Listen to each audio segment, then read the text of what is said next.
afternoon, people. Welcome back to another video. I'm bringing you that daily cryptocurrency news.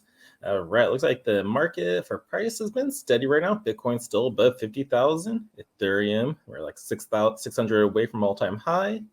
Cardano's at $1.40. Will you go higher? Nobody knows. Avalanche 92.90.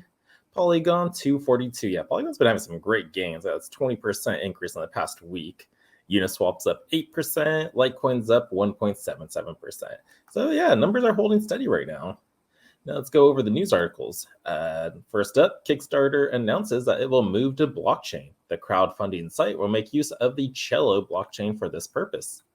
The key takeaways is that Kickstarter has announced that it will transition to blockchain. Kickstarter's user experience will remain the same, but blockchain will add governance and reward features behind the scenes. The new blockchain platform will make use of Cello, a proof-of-stake based carbon negative blockchain. And yeah, Cello is fairly new. It's been around since the beginning of 2020. There's still no white paper yet to them, so that causes a little question to it. But yeah, this is who Kickstarter started. If you don't know who Kickstarter is, they were just a website that helped pretty much crowdfund projects. If you wanted to put out a CD, you set up a Kickstarter. If you're helping some family out from some tragic incident, you would put up a Kickstarter and people would fund it and they would get the money if they reach their goal. This is going to be the exact same thing, just it'll probably run on smart contracts. And that's it. So let's move on. Next up in the news, Iceland turns away new Bitcoin miners amid major energy shortages. Now, in this article, Iceland's largest energy distributor is turning away new Bitcoin miners as the country grapples with major power shortages. Reports by Bloomberg. Landsverkskin is also cutting supplies to aluminum smelters, data centers, and fish meal factories. The country's shortage has been caused by low reservoir levels, a power station malfunction, and problems with obtaining power from one country's external providers. On Tuesday, Tina Trastadordi, Landsverkskin, sorry if I butchered that, executive vice president of sales and customer service, said that the record power demand was also to blame. But yeah, so it's not Bitcoin like taking up all the energy in the world. They got like smelters and everything. Like, what was it? Bitcoin miners aren't the biggest drain on power. Flocking to Iceland, biggest drain. Who is it? Where are you? Was it smelters? Aluminum. Here it is. The energy demands of Iceland's aluminum producing industry have only been exacerbated as the price of the alloy surged to a 13-year high in October. So yeah, this is not Bitcoin's fault for why they gotta get turned away. Is this they've been having issues with their power. So sorry, Iceland. I hope you can get your stuff figured out because you got a nice place, cool area, which is perfect for mining. All right, but let's move on. Also in the news, Coinbase now stores 12% of the world's crypto, chief financial officer claims. So yeah, Coinbase is a big player in online exchanges out there for you. I was trying to get my words jumbled up there, but Coinbase Chief Financial Officer Alicia Haas has highlighted the exchange's position in the crypto market. While appearing before the U.S. House Committee on Financial Services, in her speech before the House, Haas claimed that Coinbase now stores about 12% of the world cryptocurrencies in the denomination of over 150 asset types. According to Haas, the ability to hold a significant share of global digital assets stems from a Coinbase's ability to allow users to trade and hold various cryptos. Furthermore, the official maintained that Coinbase is acting as a key driver for cryptocurrency utility phase. But yeah, the need to adopt crypto regulations is a must. During her speech, Haas also warned that the United States needs to adopt crypto regulations or risk losing gains made in the sector. She noted that the lack of an effective regulatory framework could push crypto activity underground or offshore exchanges with a few compliance programs. Yeah, so they better get on board. Otherwise, these offshore people that I definitely like using away from the country because I don't want America knowing what I do with my cryptos. It's like this will get pushed more to this. So get on the bandwagon now before this is all people are going to be doing and knowing of, because I like to make it a habit of telling people which exchanges I use and how I stay under the radar and have my own freedom back.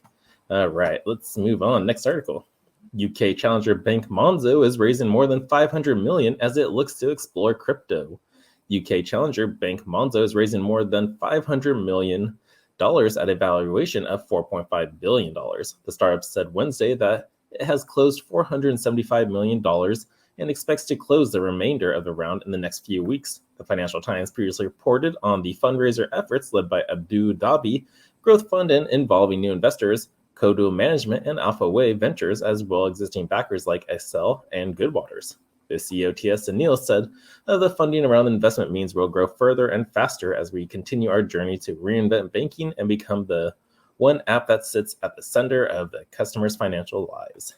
So yeah, they're going to be getting into cryptocurrencies because they see it as a big thing. Like I said, we're going to be seeing a lot more news articles of banks getting into cryptos, and if they're not getting into cryptos as an investment, they're going to be creating their own. Like central banks of France and Switzerland announced successful trial of digital euro, Swiss franc.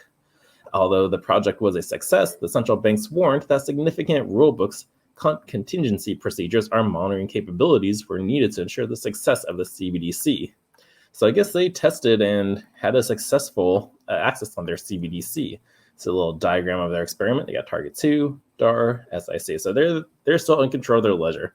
A CBDC is just the exact same thing as their normal system as is, just they put it through blockchain technology. It's just a string of blocks chained together holding data, but they are centralized and they are holding onto that data. So it's not really open source when they're in control.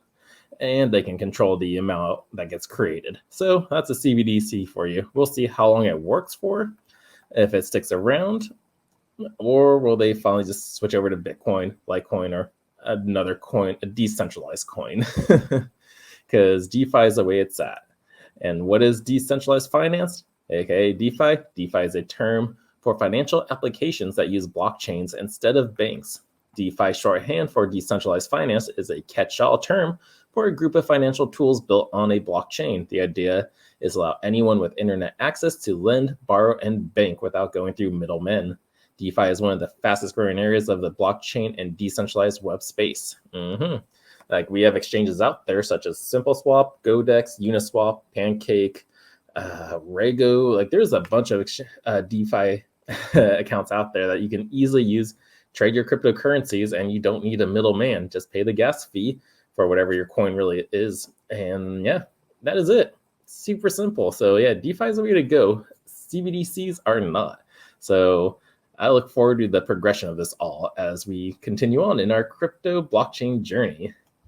And to finish things off, the Crypto Fear and Greed Index, we are at we were 28 yesterday. It is time to refresh this because it looks like it just got updated. 29, so we went down in fear. If you don't know, fear is a sign that investors are getting too worried. So that's a great buying opportunity. But when investors are getting too greedy, that means the market is due for a correction.